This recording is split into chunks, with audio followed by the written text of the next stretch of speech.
my father would complain that I was lazy, that I just, I wouldn't finish tasks. And then all the things, that affect us in childhood. And I couldn't understand why I couldn't do those things. What's interesting about that is that it also has to do with task initiation, right? We can't people would say, just do 5 minutes every day and you'll get there. It doesn't work that way for us. And I think the misunderstanding is also frustrating. I would say is that I still take the breaks when I need them, because if I know my brain is not going to help me today because I feel tired, I'm mentally exhausted, I can't process what people are telling me, then I'll just take a break. Even if I'm behind, I'll take the break because I will be better tomorrow. If you're a veterinarian, get an AI scribe system. For us with ADHD, I think in the profession, I'll say this, I don't think anything has been more of a game changer for our quality of life as veterinary professionals with ADHD than AI scribe software.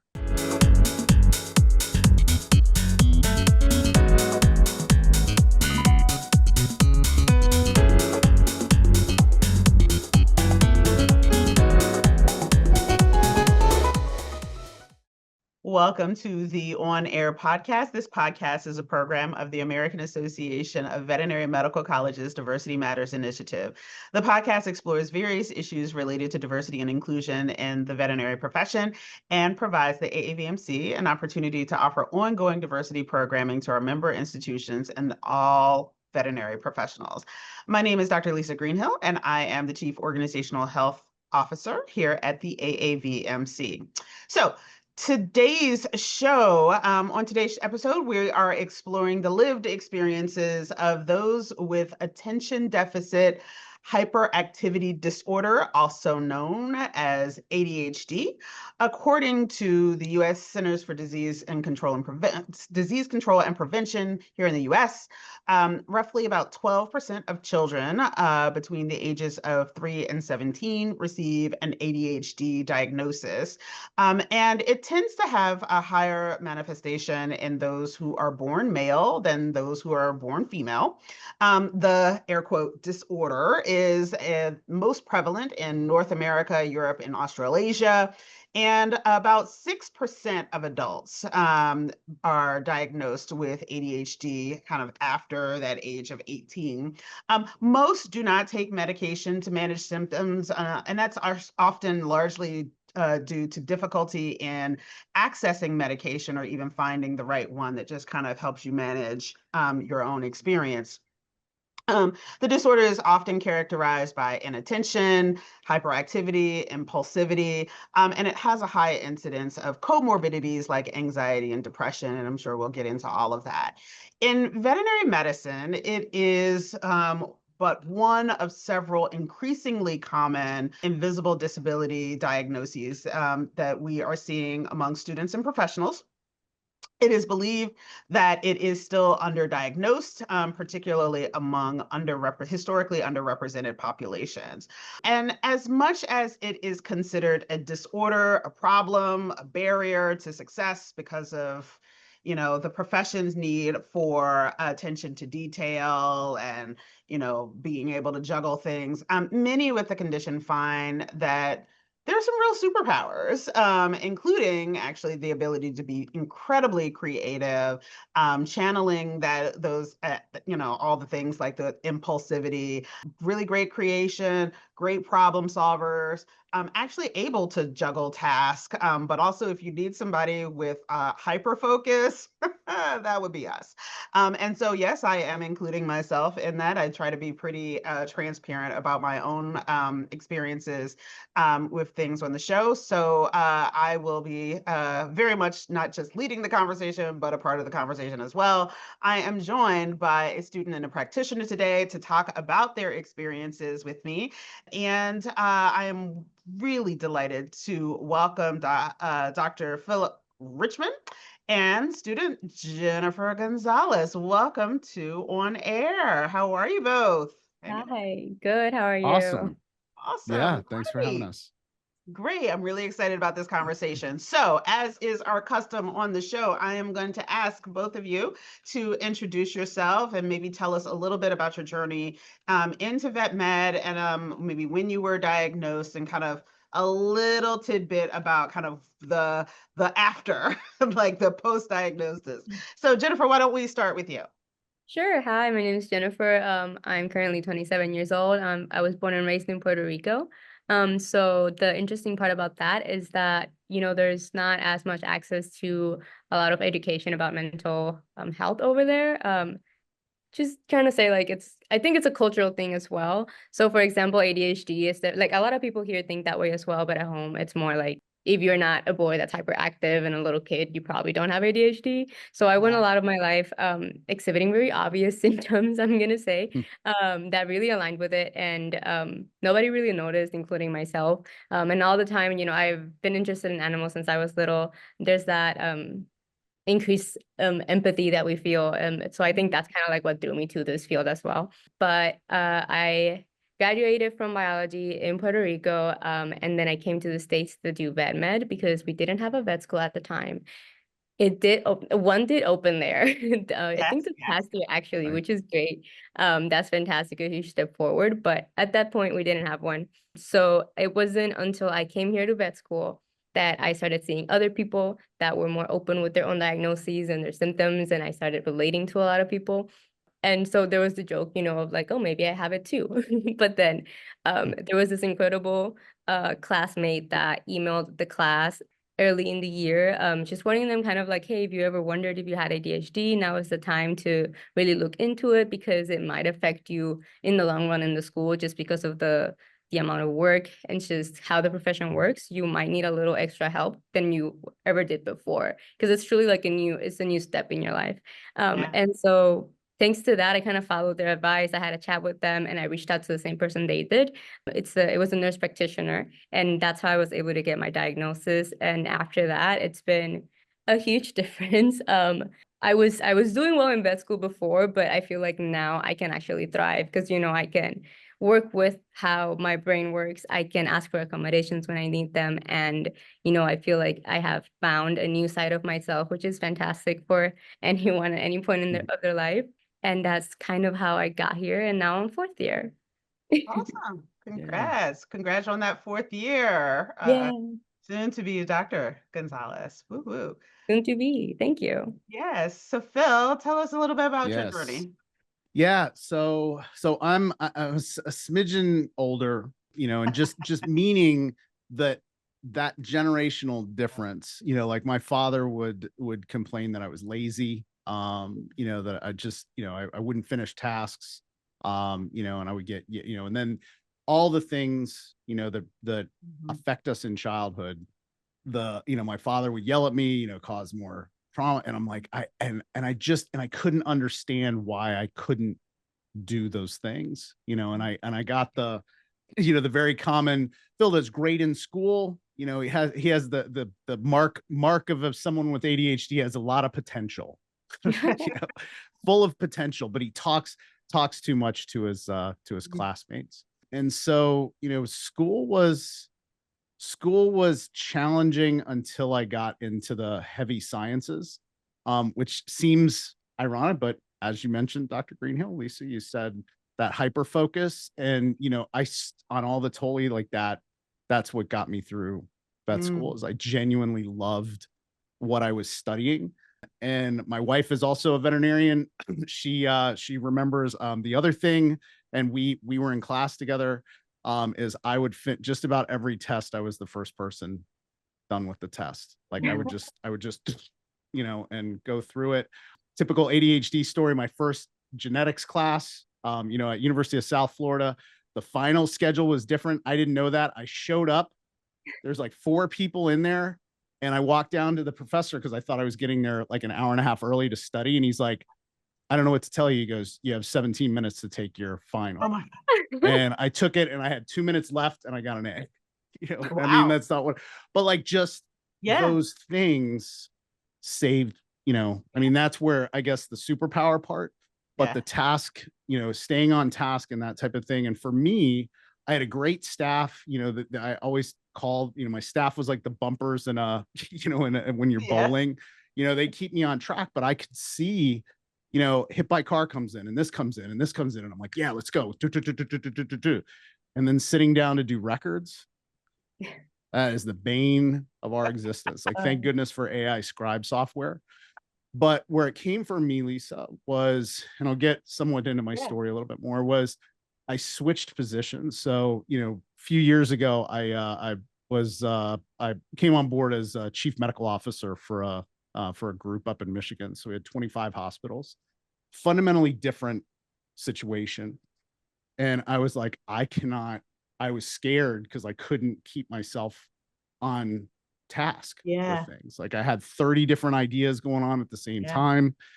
And that's when I got my diagnosis, because I'm like, I need help now, because I was scared I couldn't do this job to the ability that I'd done other things because of my ADHD.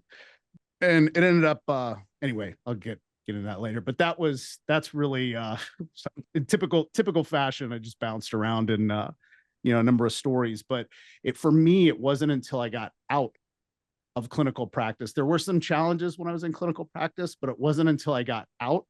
And then I was like, they're like, here's all the things you're responsible for. We don't care how you get it done, just get it done. Mm-hmm. And I'm like, oh my goodness. Also, it was a lot. So it was probably over what I needed to do, but so that was my journey. All of the things. So the things. Relatable content, right? Exactly, relatable. I think it's really interesting too, because my ADHD is more towards the inattentive side. So there was a lot of things where I was like, that happened to me in a different way, but like they're both like because of ADHD. Like the test thing, I showed up on the wrong day because I got in the day, I just heard it wrong, and I was like, what do you mean the test isn't today? It's a final math test. Right. So that's interesting to hear from the other side, I guess. I mean, we live and die by calendars. And so many. And isn't that the joke? Is like, how many planners this is the planner that's gonna fix me, Lisa. It's this one. It's green. I love it. I got markers. I got highlighters. I got a new app for my phone. I have 20 different scheduling apps. This is the one, Lisa. This is the one that's gonna do it. And this is the magic one. And so I see Jennifer laughing too. It's like I didn't even get to the part where I download the app. I just found one and I was like, this is gonna be helpful. This is the one. This is the one that's gonna change everything, right? And so yes, my own story is similar to that as well. It's only been in my diagnosis was a couple years ago, so I'm still pretty new to this side of knowing that, is that what it is? But now I'm also reflecting back into high school, where I'm like, is that why I did that? Yeah. Or like we're constantly looking for organizational tools. And my mom can tell you that I went through a phase where I bought those plastic shoe boxes for all of my shoes. Yeah. And they just there's a thing for ADHDers as well as some other neurospicy people called doom boxes. And they just became like 20 doom boxes of like things where I'm like, I don't have a place for this. There is a place for it. It exists, but it doesn't exist in my brain. And so I'm just going to put it in this thing. But yes, I changed to the Remarkable a couple of months, a few months ago. Remarkable tablet, because I was carrying 3 notebooks. One was a scratch pad. One was a meeting notebook template. Like it had the template, like, and then I had a actual to-do list notebook, and I took the 3 of them everywhere. So my latest thing is the Remarkable is great. No, so Jennifer, let's kind of dive in a little bit about, you kind of alluded to like, hey, I showed up on the wrong day or whatever. What are some of those kind of intense demands of being in a program like Vet Med with ADHD that, you kind of looked around and said, nobody else is struggling with this? For sure. Okay. So I think I had a very clear example of that. Like as soon as I got my diagnosis, it was clear that something had been happening the entire time. So I had a roommate, and they're neurotypical. And so they were able to do, we would do the 5 to 6 hours of being at school doing lectures, go home, and you just review very quickly, just a little review of each lecture, and then you did your studying for the day. And then 2 hours after going home, she'd be all done, and I'd be like, what do you mean you're already done? I'm just taking a little break because my brain can't function. And so I would start to kind of blame myself because, you know, oh, I'm not even able to sit down and study. I should, like, I'm finally in vet school. I should work hard. And I'd go to the library and I'd sit down for 3, 4, 5 hours. So I would try and sit down for hours at a time, and I would read and I would try to study, but it just wouldn't stay. And I couldn't figure out why. And so there's a lot of comparing yourself to, you know, like neurotypical, you know, to neurodivergence, and it just doesn't work that way. And again, that was specifically because your brain is tired after working so hard all day to pay attention to class. So, you know, I was able to put 2 and 2 together when I got my diagnosis and was looking back. And eventually I did figure out ways to try and go around that, but that's like a different talk, I guess. Other ways that I've seen it impact me in vet med is like if you're at the clinic and I'm in rotations right now, right? So if it's a busier rotation, it's hectic, it's loud.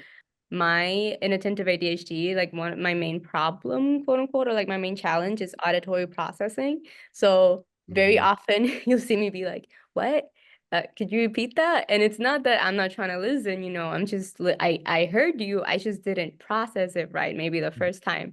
And it happens so often. And so in an environment like that, and say I'm talking with a doctor and that doctor is busy and, you know, they told me something important that I had to do, and then they went on with their day because they have their own like matters to take care of. And I'm over here like, I didn't get to say my what. And now I don't know what it is that I had to do. And so little things like that would add up. And in one hectic day, that would happen so many times that I would just be so stressed trying to take care of everything that I could, trying to make up, okay, like what are things that I know should get done, but I haven't clarified. And I would just, so those first few days in rotations like that were definitely very challenging to me. But again, once I took a step back and had a chat with other staff members and faculty, just trying to, because now I can advocate for myself, right? Now I can sit with them and say like, hey, I can see I'm struggling with this. Could you help me? Like, what are you seeing? And what am I seeing? And so we just kind of found ways to work around that. But so I guess like once you sit down and try to think about it and how others can help you, you know, help yourself, it can work out, which is really obviously like it sounds like something very simple and straightforward, but it was such a huge like discovery for me, like, oh, I can do this even in a workplace, you know, once I graduate, quote unquote, when I grow up, I can actually have a chat with my staff members and make it work, because there are challenges out there and for ADHD people in the vet med field. It can be a neurodivergent friendly place, but you have to speak up and make your voice be heard, you know, like, hey, we're here. And then people are there because usually they're nice and, you know, they love animals. I love anyone that loves animals. So as long as you tell them like, hey, I also need a little bit of help with certain things, people are out there to you know, advocate for you as well and be a helping hand. So that's been also great. Yeah, I mean, it's funny because you know, you talk about the, hey, I missed that part, the audio part, because I have audio processing issues as well, and that is where some of those comorbidities might come in, where you get really anxious because it's like, okay, I did that like 3 times in one day. This person is gonna think I am an idiot, like that I'm not listening, that I'm not paying attention, that I'm not trying, and I'm doing everything I can, and I'm like, I really just need you to say it 13 more times. If you write it down really big on a board. Right. Yeah. I promise you, I kind of got it, but when you get it, it's locked in, right? But it's getting to that, right? Phil, you talk about kind of the transition from doing one type of work to another, where you're not able, frankly, to mask anymore or, you know, compensate.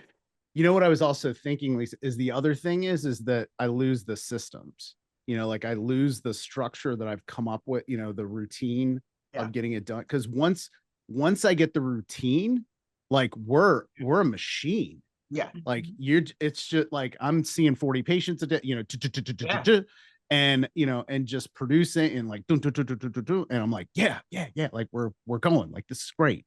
And then I get into something new where I have to learn a new system, and that's where I've learned, you know, some self-compassion, is just saying, okay, like I know, like it's like working on a car, or was like doing this, it's like once I get to a point, like I'm going to be really capable with this, but it's going to take me a little bit, into Jennifer's point, like I'm going to have to get uncomfortable and, you know, and say, I'm sorry, I don't I'm not exactly following, what you were saying there. Did you mean, this, just so I'm clear? Cause I want to make sure that I'm clear on this. Yeah. And that is probably one of the biggest things, is self-compassion, like is giving myself a break and not being, damn it, like why, the old shitting all over ourselves, oh, I should do this better. I should do this. I should have known how to do this. And like Jennifer said, is like, oh, the light bulb goes on and says, oh, that's why. Oh, that's why. And, and just being like, okay, all right, I can roll with that.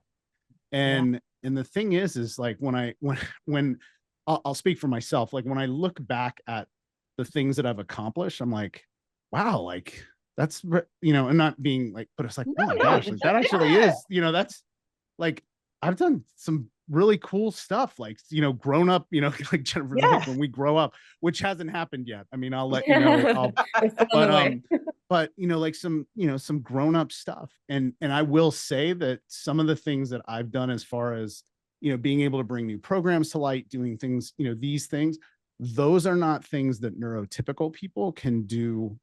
I just don't, I've obviously read a lot of stuff on ADHD, and that most entrepreneurs have ADHD. Like that's where the ideas come from, the excitement. And then we're like, oh my gosh, so we'll do this, and then we'll do this, and then we'll do this.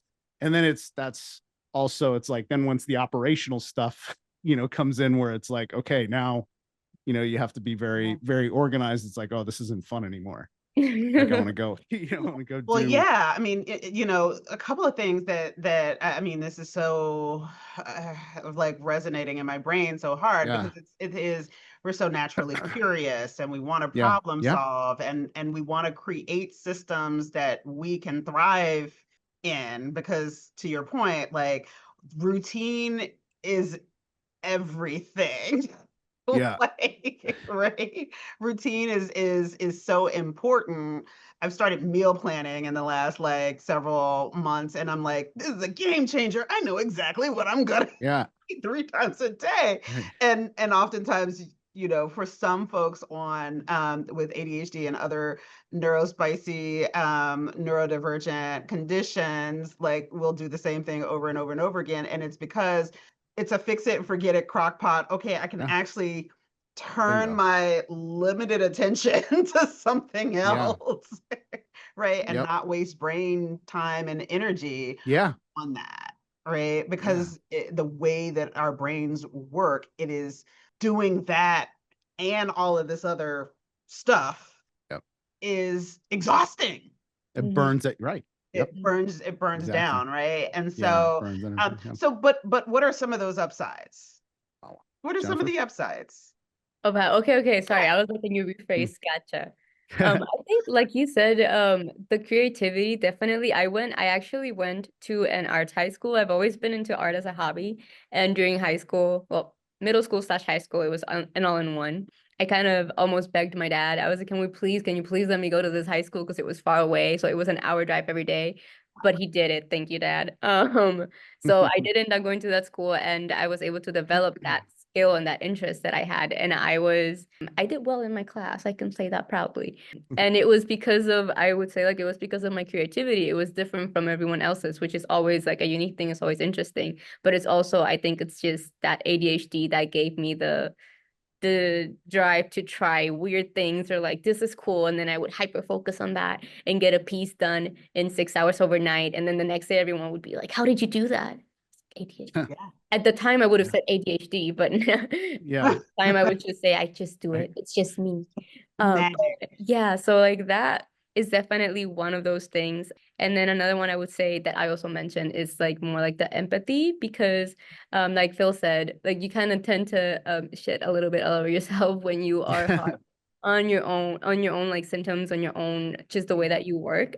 So learning that empathy and that compassion, and just truly trying to understand yourself, it just also gives you, I think that's also engraved in like the whole trying to do that for other people. And again, I think that's where it incorporates into VetMed, where we also just care for these animals, because we're able to put ourselves in those shoes and just kind of expand that self-empathy, I guess, like bubble is how I'm gonna call it. It's hard to explain, but this is me trying to explain it. Yeah. Yeah. Yeah. We get it. Phil, tell Yeah, me. Tell me. so I would say the hyper focus definitely just I mean, we just don't know what that's gonna be. I'm just, I think I'm Yeah. grateful that I stayed true to the things that I really wanted to do, and it allowed me to get to a point where like the hyper focus paid off. I remember, studying for radiology exams and studying for everything. And there were a couple of classes in vet school. Like I did really well in vet school. And there was a class that I just couldn't, it was at 7:30 in the morning. And it was like grateful to our large animal, but it was like a food animal something. And like, I had like zero interest in it. And we had like old tests in the library, and I just studied the old tests like the day before and got a C on it. But like but where I'm going with this is I guess this is like in my life,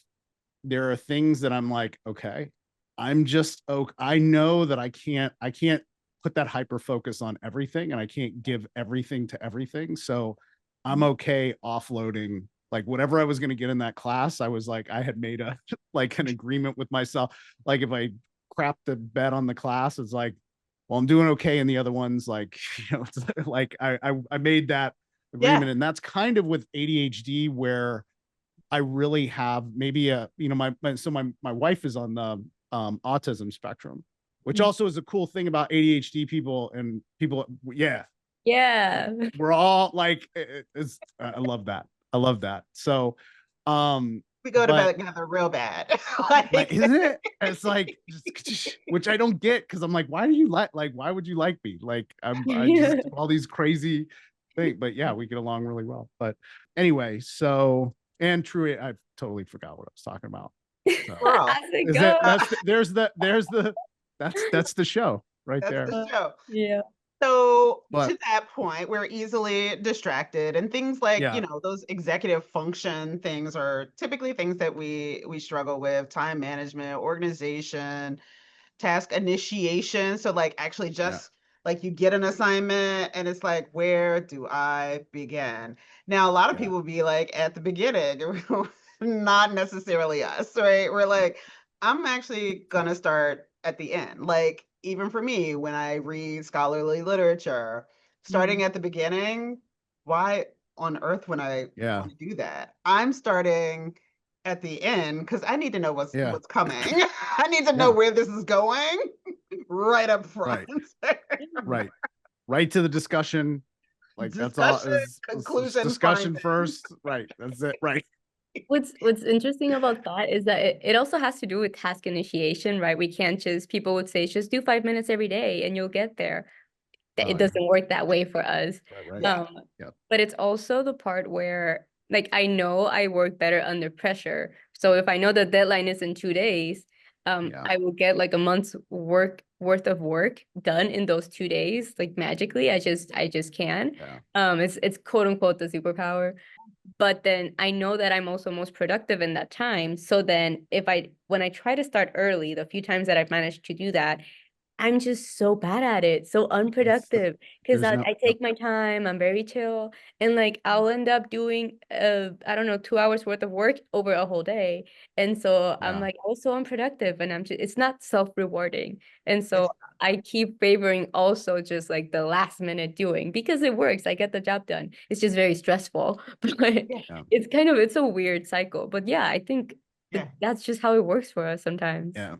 And I yeah. think the misunderstanding is also frustrating. I remember being in rounds, being in especially, so this is we spoke about this is not coming down on the internal medicine department at University of Florida. Like, I'm grateful for that. But I Flavor. also think I am curious. I just genuinely am curious, like how many people with ADHD are internists and how many people potentially are on the spectrum versus Mm, like mm, emergency medicine. Like how many, like I loved emergency medicine. I'm sure as hell, like a hell of a lot of my colleagues are, are ADHD, mm. in emergency medicine because that, and not to, gross No. generalization, but where I'm going with this is that when we talk about superpowers. Like genuinely our processing speed, like I will look at a case and just be like, okay, this, and I'm not saying I'm always right,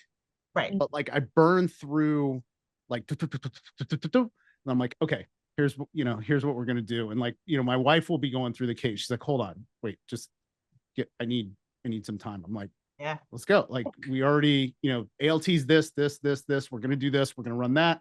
Then they're going to do this. And then we're going to do this. And then we're on to the next case.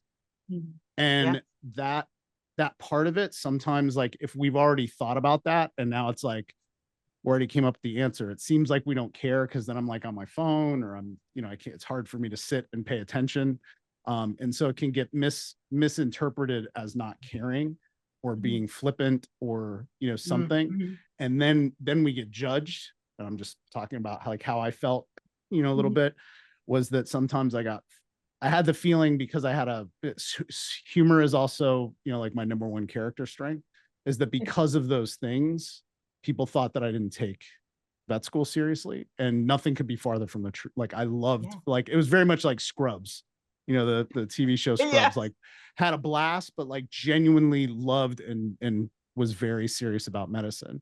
And that's how I feel with ADHD, is sometimes, those of us that have it, because we have it, we get misinterpreted as, flippant, or, that we don't care, or we're spacey, or, what have you.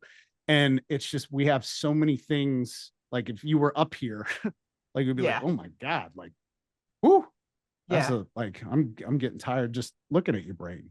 The brain is always humming. Right? Yep. And actually there's some really interesting research about kind of how folks with ADHD in health professions thrive in emergency critical care because of that ability to like, hey, I've worked a system.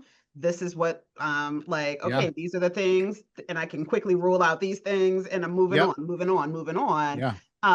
And on the one hand, it's like, wow, you like did that so quickly. On the other hand, it's like you did that so quickly, right? And so it's like, then you're like, I can't really win. Trying to kind of navigate all the neurotypical kind of reactions to how we take up space, how we use time, how we think about time, which is very flexible. I have to remind people that time is a construct. It's not real. And it's definitely not real for folks with ADHD. Not a thing. Time Jennifer, blindness. I'm curious. Yeah, go ahead. So I'm genuinely curious. So you mentioned the like breaking things down in like 5 minute, and that doesn't work for us.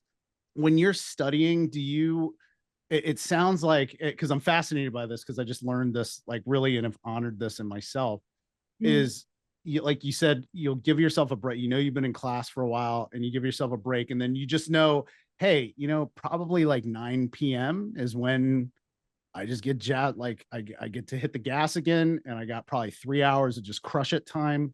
And then that's when I'm going to get, 6 hours worth of studying done, in 3 hours, and to not worry about like, oh, I should like shoulding, all over ourselves, like, oh, I should be studying or whatever. And how do you give yourself, are you giving yourself that grace? It sounds like you are, which is great, by the way. Yeah, it's always a back and forth and reminding myself that exact thing. So how I do it now, and how I've been doing it for a while, I would say, is that I still take the breaks when I need them, because if I know my brain is not gonna help me today, because I feel tired, I'm mentally exhausted, I can't process what people are telling me, then I'll just take a break. Even if I'm behind, I'll take the break, because I will be better tomorrow if I do that. And so usually most of the time I would do all of my quote unquote like cramming, or like my really good hours of studying on the weekends. So on weekdays, after doing all the lectures, because that took so much, because it's so much content and so many of them, they never stop. So I would just do I call them like my notes. I would answer. So I would do like my little notes answering objectives. And so that didn't take a lot of brain power, because you read read the title and then you find the slide that matches it and put it together. And then I know I answered that objective to some extent. So I would do something like that. And then in the weekend when I would have more of a break because I didn't do lectures all day that morning, I would go through them and everything would make so much sense to me. And I would be able to answer them a lot. Like I already had a basis from what I did before, but I would be able to like polish it per se and then actually, read, understand, and study it. And I knew that worked so much better because if I had done that earlier that week, I would not have gotten it. Like I know I just wouldn't. I would read the paragraph 7 times and it wouldn't make sense to me. So that's just how it's been for me. I do really long study sessions. I use my hyper focus in my favor. I call it riding the wave of motivation. So on a day that I'm feeling really good and productive, I will quote unquote like cancel all my other plans. Like if I was gonna watch something with someone, I'll be like, actually I'm gonna like do some studying today because I'm feeling really like energized and motivated, and I will do so much. And so and that also ties back to the comparing yourself to neurotypicals because some people will be like right now for the NAVLE, I'm still doing my studying, but some people will be like studying every day a certain amount of hours and like they're this far in each like species. And I'm like, I'm not quite there yet with all of them, but I know how much I can get done when I'm being like, when I have my break and I'm being productive. So I have to kind of call myself out and be like, okay, like stop, don't be like mean to yourself. You know how you work, this, like, it works out, we'll get there. But I think that's how it all comes together for me. I kind of made it really long, but like, did that answer your question? Yeah. No, I mean, I think that's really, it's just the giving ourselves the grace, like, and not comparing ourselves to neurotypical people. Cause I have a friend of mine. So, I mean, everybody knows Andy Rourke. So Andy's like a really good friend of mine. And we talk about it, and Andy is like, boom, boom, boom. And then I'm like, I got 3 hours and I'm just not feeling it. But I know that once my wife and the kids go to bed, like there's just a time that something clicks. And then I like most of the stuff that I've done in the past 10 years has been from 9 p.m. to 1 a.m. And I've just crushed it. And I was gonna agree with that. My study times also kind of transitioned to nighttime. Like instead of doing, if I did at-home lectures, instead of doing a 8 a.m. to 4 p.m., I would do a 4 p.m. to however long that took. So sorry, Lisa.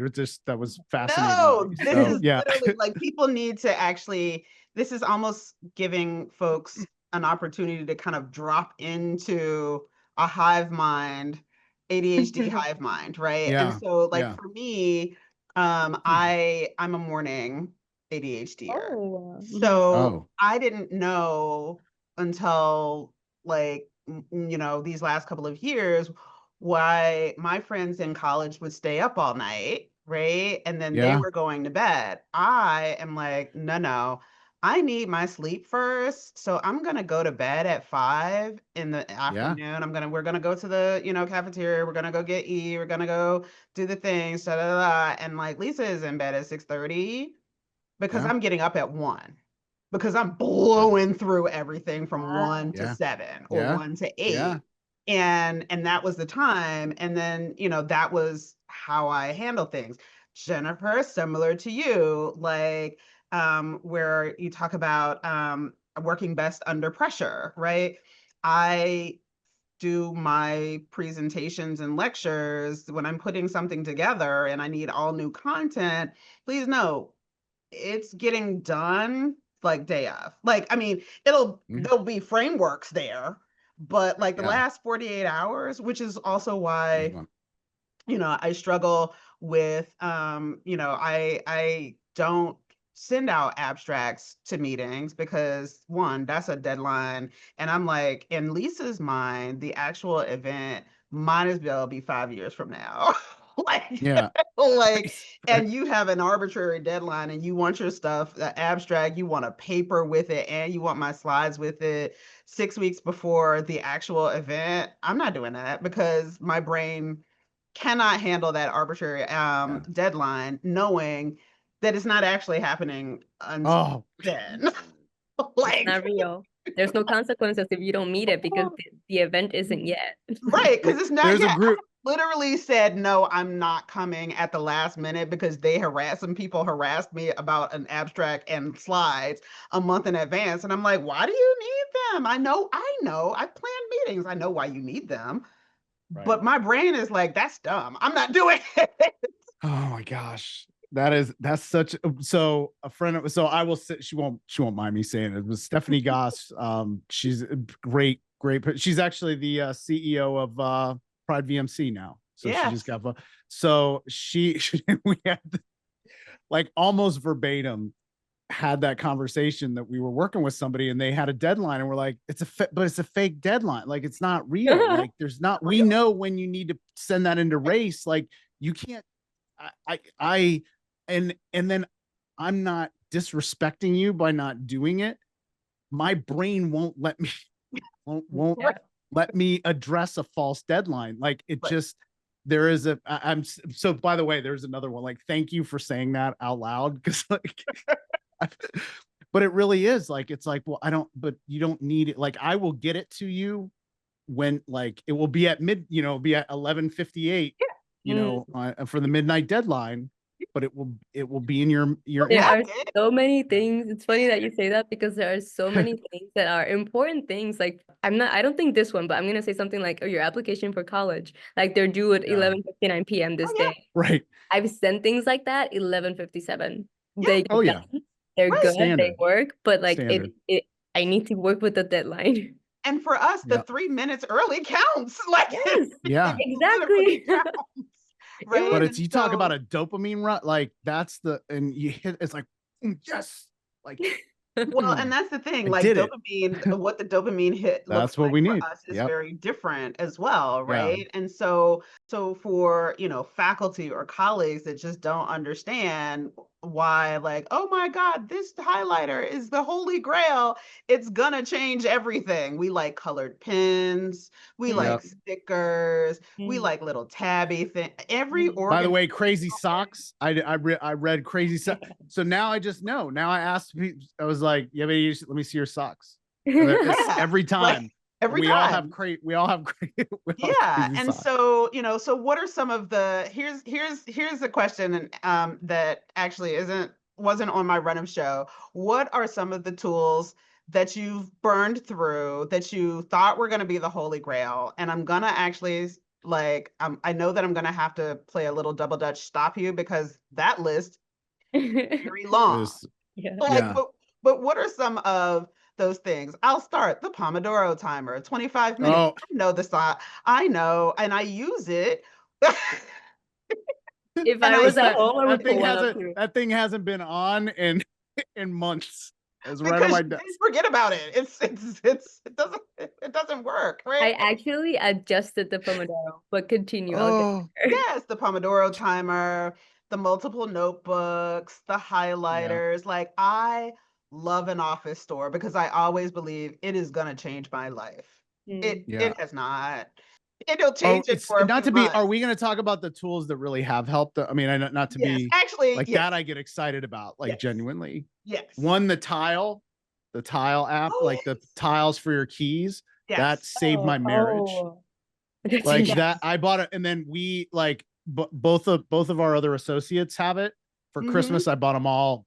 They all got like it's on one of our. He put it on his stethoscope. He's got we've got tiles. We have tiles on everything. Anything that moves has a tile in my house. And I can't, at least 4 or 5 times a week, I'm like, hit the tile. Like, where are my keys? Oh, they're in my gym shorts that are hanging on the thing, that if I didn't know that, I wouldn't. That. Tiles, that's tags. One, yes. Yeah. Whichever, like that. My version of that without the tiles is kind of making up rules for myself. I make them up and I follow them. I'll be like, I'm not allowed to set down my keys when I get home unless it's on this rack. And I'm not allowed to. And that's how I've gotten myself to put the keys in the same place. And sometimes they still go missing. But that's how I'll go, like, I'll start walking to the bedroom and go, wait. I'm still holding the keys. Let me put them where they go. And that's kind of my weird tile system, but I feel like yours is way more useful. But my wife she would be like, she's like, I don't understand. She's like, why don't you just put your keys in the dish when you walk in the door. And I was like, babe, I love you. I'm like, I mean, this was like, I'm 42 years old. Like, you don't think I've thought of that? Like ever, It's the I'm key not an vault. idiot.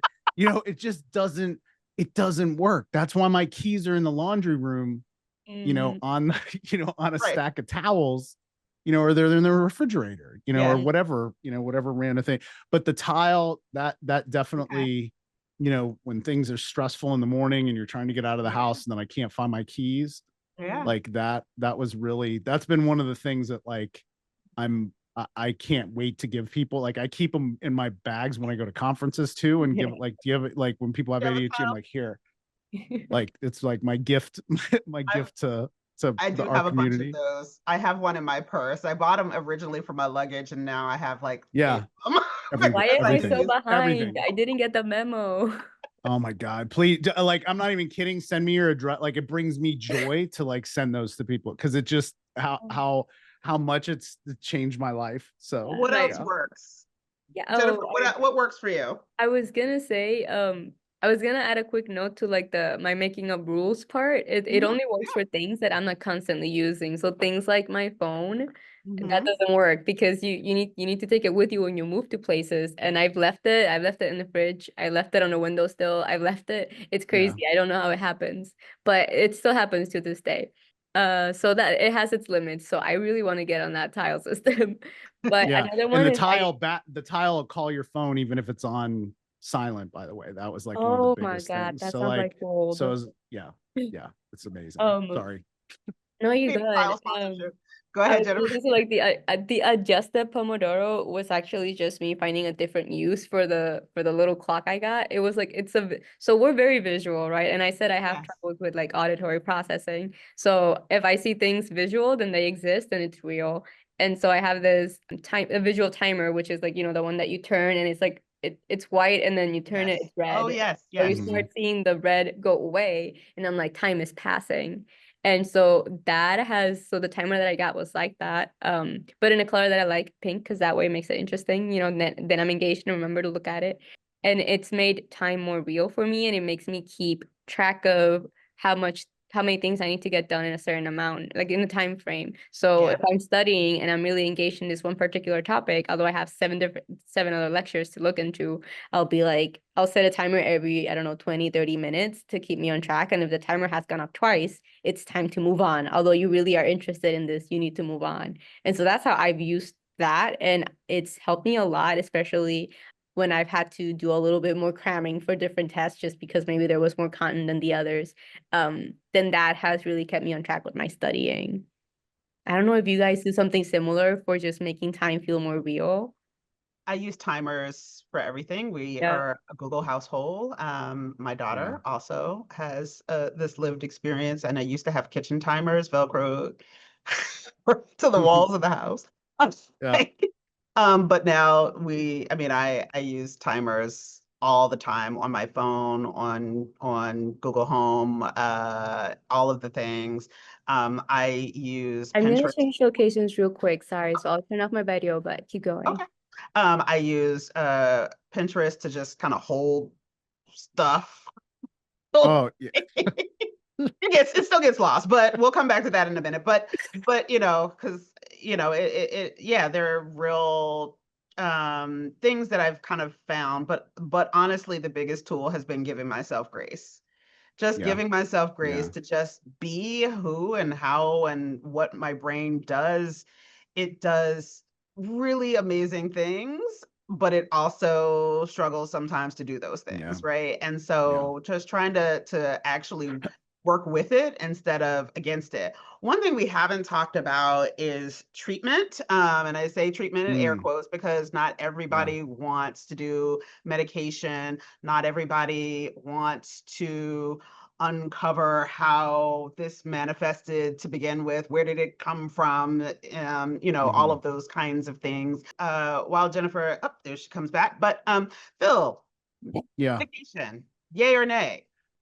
So I have to say for me, no. And just the reason why was I don't know if we I don't know if we were off camera when I was saying it or We not, were off but camera. so Oh, okay. I'm in long-term recovery. So from alcohol and substance use disorders. So like that happened. I was a year and a half as a veterinarian.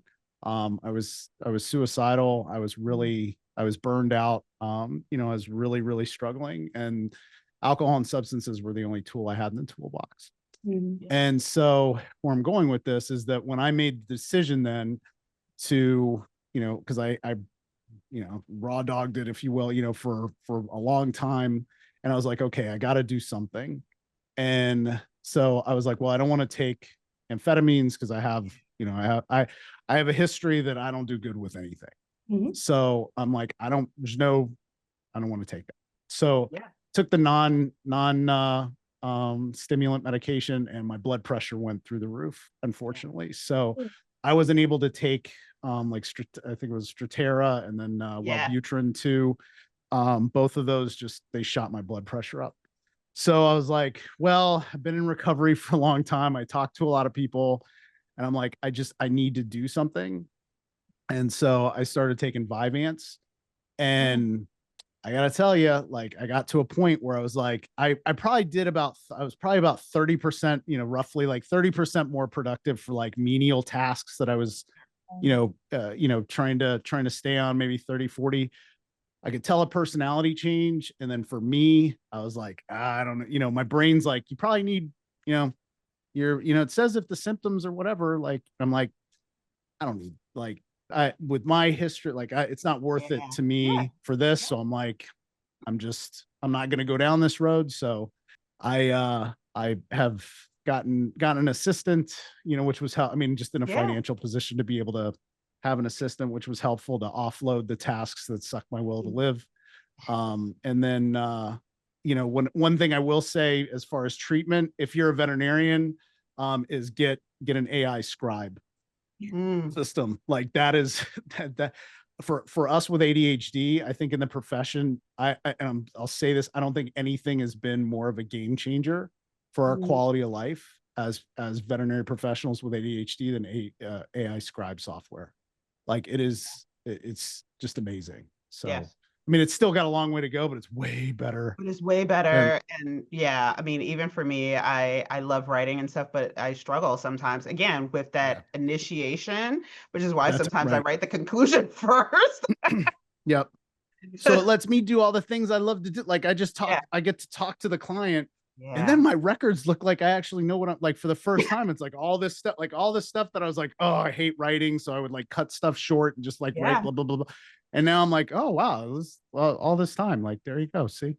So yeah, sorry, Jennifer. No, Jennifer. So yay or nay to meds, or no right or wrong answer. It is really, this is a really individualized kind of thing.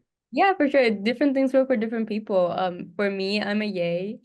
Just because I did try the non-stimulant route. Just because again, in vet, I was thriving in life, as in like I was doing good in school, and I got into vet school type of thing. Like I made it this far. But doesn't mean that I wasn't struggling. So, when I seeked ways to help myself, I tried the non-stimulant route, and it just didn't work. I didn't feel like there was any change in things that I was struggling with. And then I tried the stimulants. And it took a while, like you said, like it's finding the right medication, the right dose. And it was also kind of weird because it affects us differently than it does to neurotypicals. So you don't really feel a change. It's not like magic, or like if you drink a beer, you can feel like it's affecting you, but that doesn't work that way for us with those medications, at least for me. So it was really, like Phil said, it was noticing a change in my behavior, I'm gonna say. Like I was just able to, like on a Saturday, if I was tired after a long week and I did take my medications, I was able to clean the house, I was able to do the dishes, I was able to finally wash the laundry that I haven't done all week because I've been tired. Versus on Sunday, then I don't take it, and then it's 7 p.m. and I realize that I haven't done any of the tasks that I meant to do. And it was something simple like folding the laundry that I washed. And I'm like, yes, I forgot to take the medication in the morning. So for me, it has made a huge difference. And there's pros and cons to it. For me, I just need to really stay on track with taking it on time, because if I take it too late, it does affect my sleep. Thankfully, like the other symptoms don't affect me. Like there's things like, oh, it takes away your appetite, or it can give you headaches, so things like that. But for me, it's just the sleep, so I should stay away from PMs. Yeah. Yeah, it was a game changer for me in class. And oh yeah, especially vet school, the thing that definitely helped me out was again, inattentive, auditory, trying to go to class for hours at a time with a bunch of material. So I would be able to like listen to the first lecture, maybe the second. After that, it was just words going past my head. I always call it like whoosh. Everything was a whoosh Yeah. after that. Yeah. And then with medications, when I found the right dose, I would be able to make it to the fourth, fifth lecture, and I was still able to follow what the professor was saying. And I thought Yeah. it was hilarious, because then I turned to my roommate who's a neurotypical, and I'd be like, is this what it's been like for you since the first Yeah. day? She's Yes. like, When yeah. you're locked in. Yeah. Yeah. Yeah. Yeah. I'm like, you're able to follow like this every single time. That's crazy. So it's been very helpful for me. Yeah. So yeah, I mean, I became a coffee drinker later in life, and Wow. I suspect that it had as much to do with me being working on my doctorate as it did working on my doctorate with ADHD undiagnosed, right? But I also take some supplements that help me. I'm not on medication, but the days that like I already know I wake up and I'm like, yeah, it's gonna be one of those down days. We're gonna have to double up on that coffee. It's gonna have to be really strong. It's gonna have to be an Mhm. espresso brew just to jump start, right? Just to jumpstart me. So we're almost at time, and this show has gone exactly the way that I anticipated it would go. Questions out the window. Up the We're having a rails. great conversation. It's wonderful. But I do want to kind of pull us back to the questions as we begin to wrap. And what do you wish and Jennifer, I'm going to start with you as a student. What do you wish your student colleagues, but also faculty, knew and understood about having ADHD and going through a program like this? Oh, I think not just about ADHD, but I feel like people who are in charge of, or like in some way, taking care of others, aka like faculty of students, stuff like that. I feel like it'd be so helpful if there was some basic course that they could take for invisible disabilities, because if it's invisible, you won't see it. And a lot of the time, what people end up doing is judging or assuming. Like Phil said, like it's a thing that's happened to me a lot, especially at the beginning of rotations. Again, that's why I sat down person to person and had a chat. Like, let's talk about what's happening. So if there was something basic like that, it's just to have them be aware that it exists and that there's things that they might not understand because they don't see it. It's just being aware of that fact, right? Like there are things like invisible disabilities that you just need to acknowledge without having to ask, I guess. Like if someone's having trouble doing something, don't assume like, oh, they're just being lazy. Give them the benefit of the doubt. Like, okay, maybe they're having a little bit of trouble for whatever reason. Maybe approach them and ask them, hey, are you like, how can I help you? Are you struggling with anything? And by having them be aware that that's a thing, I think makes such Huh. a huge difference. I had a lot of people be surprised when I told them like, first that I had ADHD, and then second how it's affecting me. Like, I think I've gotten answers like I didn't know that could be a thing type of. And so I'm like, okay, yeah, so now that you're aware, to also be aware that it might be a thing for other people as well. I just think like it's such a game changer if they just know that there's such a thing as invisible disabilities. And so I think that would make such a huge difference, both in school and in practice. Awesome. Phil, Yeah. I'm gonna right believe. well, yes, that, but be curious, not judgmental. It's essentially Love it. exactly Yeah. Yeah. what Jennifer said, is like the empathy just goes a long way, is like, hey, so I'll say this, like if everyone in veterinary medicine could say what Dr. Ernie Godfrey, who's like he's one of the old guard, one of the great people in Florida veterinary medicine in the FVMA. When I started the FVMA Wellbeing Committee, I think it was like 2016.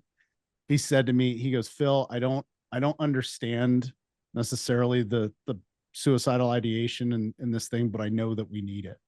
And it was just that is like, just because I haven't experienced it doesn't mean that it's not real.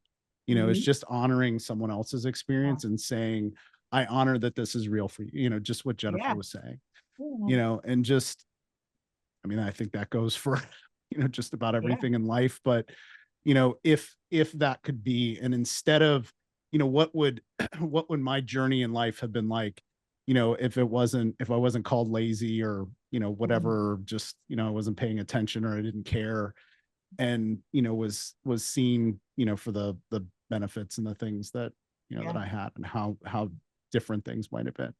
And so that's what I hope for, you know, our upcoming generations, and they're all, you know, and Jennifer, you know, the generation of her veterinary professionals are already here. And then what is that going to be even like, you know, for the veterinarians that they mentor?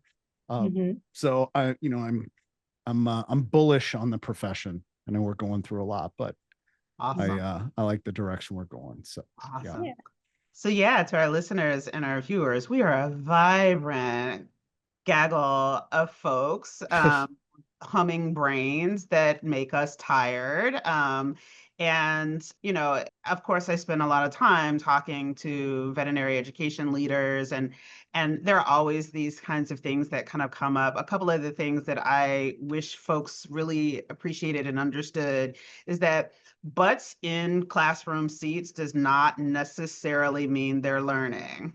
Some of us feel like we're dying in the seat and are counting ceiling tiles. I can tell you how many ceiling tiles are in my office, but like, because it just, you know, those are things. And so things like lecture capture, which, you know, folks have really mixed lecture capture, distance learning, and vet med, all of those kinds of things people consider pretty controversial, but they are really inclusive teaching modalities that make it easier for some of us to actually tolerate all of the information, because like there's already a lot. You seriously, I will say this on behalf of my people, you cannot possibly understand how many browser tabs are open in our brains. Like you can't. You cannot.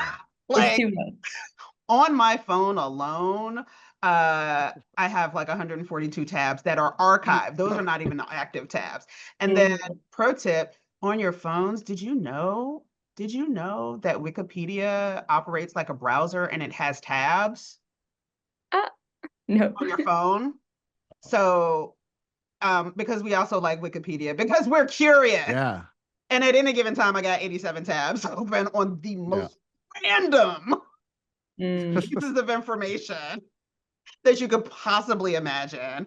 And then, you know, there's the tabs that are related to it because you clicked on something while you were watching. Like, you can't imagine. And if you're one of those people who are even neurotypical with a zillion tabs open on your computer, and then you're emailing IT to say, why is my computer slow?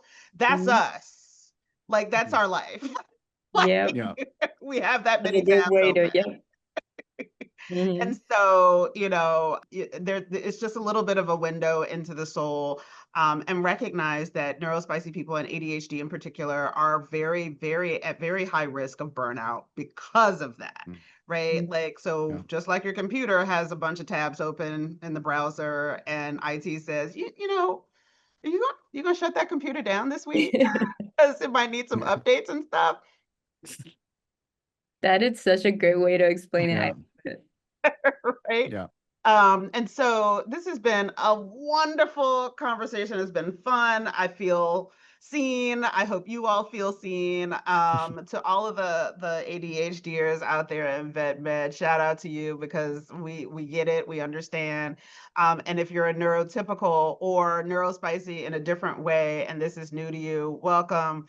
And we'll see you at the office supply store while we're getting new notebooks and the magic ink pens and highlighters and tabs and all the things that we like, because those stores low-key exist for us, even though they don't have solutions all the time. So the next planner. The next one is gonna be the one. The next planner, it's the one. Any parting comments, Phil? Yeah, just following up on like just honoring the struggle, Yeah. that we go through, and that everyone's walking through something, but it probably was, I don't know, 30% hard, just throwing a number out there, for us, to do what we did. And I'm grateful to do it. Like, I'm grateful I'm a veterinarian, but in hindsight, yeah, there's a couple more things we might have had to walk over. So Yeah. just honoring everybody's journey, I think, is Yeah. really Honoring the it. journey and the experience. Yeah. Jennifer? Yeah. Yeah, I think I agree with that. Just validation is such a huge thing. And if there's any other person, out there in vet med that doesn't have a diagnosis or is looking for one or is wondering if it even applies to them, because you're struggling, if you're probably not the only one, it doesn't mean you don't belong there. Like, please, you got there for a reason. And if you need help, look for it, because there's so many people that are in this field that just really want to help you. So just truly reach out to someone, and if that person doesn't help you, reach out to the next one. Someone will, I promise. Yeah. Thank you. Thank you. Awesome. Thank you so much, Jennifer and Phil, for being a part of this show. Yeah. This has been fantastic, and I hope it's been good for both of you as well. Thank you so much for this. Love meeting you. Thanks, Lisa. Yes. So this has been another episode of AAVMC's On Air podcast. Please be sure to like, rate, subscribe on your favorite podcast app, and we will see you next time. Bye.